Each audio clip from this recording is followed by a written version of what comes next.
Menteri Katnat Puli Puthi ubak lakamen Rymbui menta kalai tarik unailar uloong baka sarkar kamla Shuh bantung kambiang ya Nonghikai kontrak kiba ki hapo ka Meghalaya LP School Contractual Association nomor bakim pas ya ka Mtet ne ka Meghalaya Teacher Eligibility Test katkum ka kendon jong ka National Council for Teachers Education habakran baglap Phai Khubor ubak Rymbui uloong banyarap ya gitu Nonghikai kontrak sarkar kalapen he no ya ka karta thungkam Naka jaka laifu asnem syaka laifu nyosnem bat ya gitu kipeladon hakakam la ailat hadu sapusnem uba Rymbui uloong baka sarkar kamla ban Phai Dien biang ya ka Jingdawa Nonghikai kontrak kibak lempas ya ka Mtet.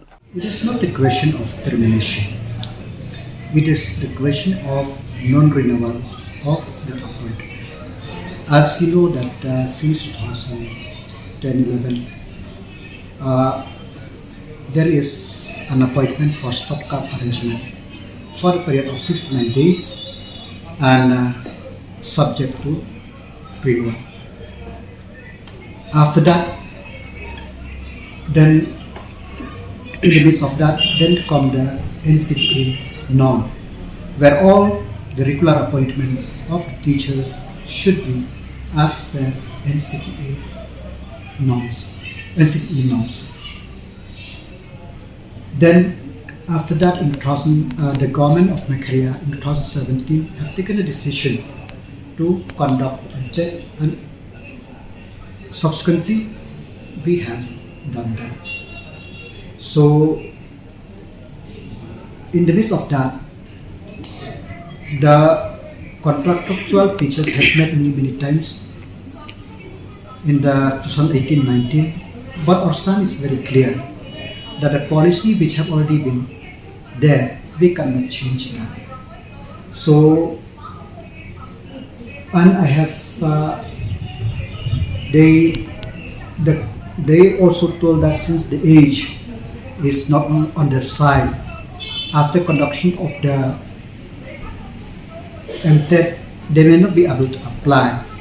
So we from the government, I have told them that for that we will try to take care. And if you could recall,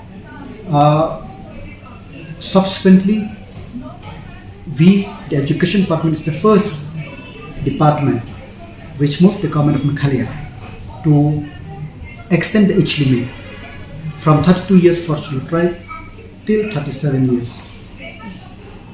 And not only that, we have the provision also to give a crashing year for those who are already in service, especially that means for them.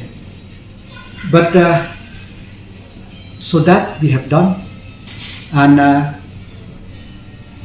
Mtet have been conducted, many have passed, and subsequently the advertisement floated and appointment have been appointed in those vacant posts.